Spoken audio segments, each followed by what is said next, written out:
German universities are known for being hard, but it's because most of the students are simply unprepared when they go to university. And I was one of them. But with the right strategy and knowledge, you can actually make your student life very enjoyable. So as someone who is studying in Germany and managed to perform quite well in university, I'm gonna give you a step-by-step guide on how to survive a German university. So let's start at the very beginning of the journey.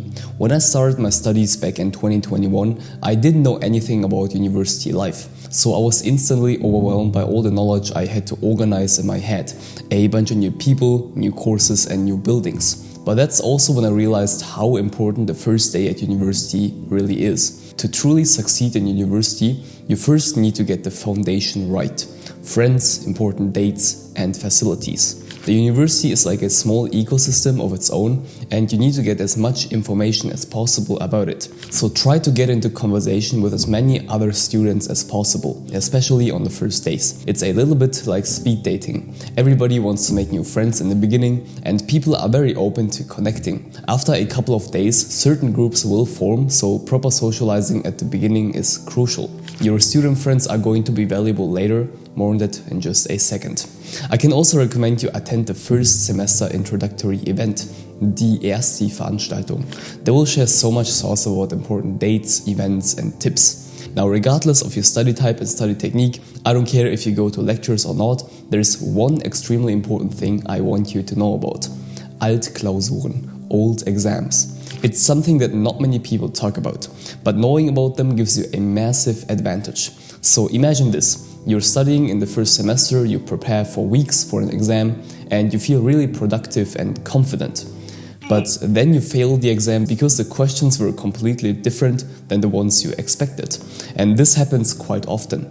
Studying for an exam at a German university is different from the process you used to from school. At school, it's possible to properly study all the material for an exam, but that doesn't work in university anymore because the workload is enormous. Memorizing everything is nearly impossible, so instead, you should focus on the essential things that have a high probability of appearing in the exam. German universities are not about memorizing standardized knowledge, but it's more about deeply understanding the subject you're studying. A university lecture is not the same as a school lesson. The lecture only gives you a rough direction for your own studying. So it's perfectly normal that knowledge is required in the exam that was not mentioned in the lecture. But so many students are surprised by this. Now, every professor has his or her own style of creating exams. And the old exams from the previous years are a good indicator and a good tool to find out the professor's favorites. If you look at some of the old exams, you can often see what knowledge he or she sees as important. And there are also professors who have been creating almost the same exam for the last couple of years. In most cases, some generous students keep a database of old exams. And this is where friends and connections also come into play again. You can ask students from the higher semesters how their study experience and exams were like. In a past video, I said that the dropout rates at German universities are quite high. And especially if you study something related to natural sciences and math, the curriculum is going to be difficult. Sometimes it's just a matter of survival and barely passing the exam. I mean, if you have a failure rate of 70%, it's suddenly not about getting an A, but about passing it. Now, I'm not saying that every degree program is that way. There can be massive differences. But facing this reality is not easy, and one way to prepare for this is by forming study groups. And this doesn't mean that you have to study in a group all the time. I'm also a solo learner most of the time because it's just more efficient. But in Germany, we say, geteiltes Leid ist halbes Leid. A sorrow shared is a sorrow halved. And with the right people, studying gets fun and you get to help each other out. And this is especially important if you're stuck in maths, for example. Happens way too often. Another crucial tip to survive a German university is start learning early. Wait, of course everyone knows that, but let me explain because there's much more to it. Now, the workload at most German universities is huge. I'm pretty sure most of the students set the goal to pass, but not all of them do. So let me tell you what sets the well-performing students apart from the rest. German universities are hard because they expect you to be independent, disciplined and hardworking. Nobody is forcing you to go to university, nobody is forcing you to study, and even though you have your friends and study buddies around you, in the end, it's up to you if you pass the exam or not. Oftentimes you're one of 400 people in a degree program, so you have to put some effort in to stand out. And most of the degree programs have an exam period at the end of each semester. In 2 weeks, you write most of the exams, and usually only the exam grade makes up the entire final grade for the course. So it's important that you are at peak performance in this period. In theory, you can chill the entire semester, come back to university in the last 2 weeks and pass all the exams. Some genius students might manage to pull this off, but it's far from normality. So this means you have to start early, properly go to lectures and seminars and solve as many exercises as possible. The worst thing is to panic study at 11 p.m. the day before the exam. The lack of sleep will destroy your ability to perform well. I would say the most underrated study technique is getting enough sleep.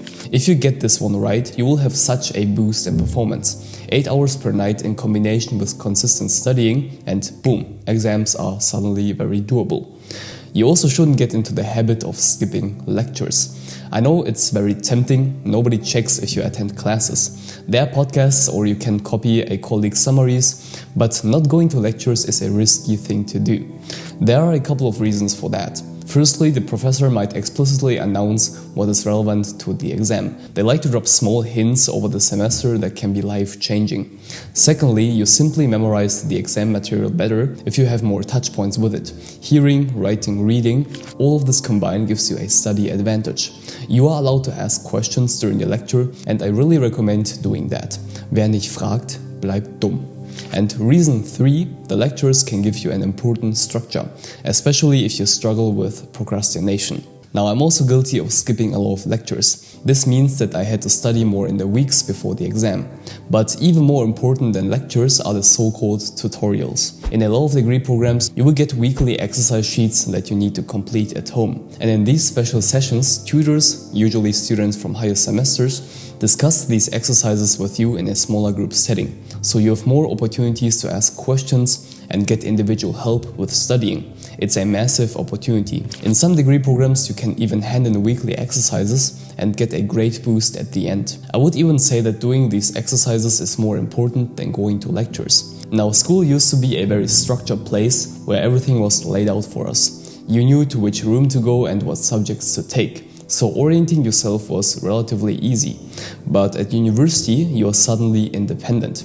You are free to do anything you want. And you have to organize things on your own and sign up online for courses and exams by yourself. Nobody is going to check if you do these things properly. You only know you messed up if you get an email from the Prüfungsamt at the end of the semester telling you that you failed the exam because you didn't register for it.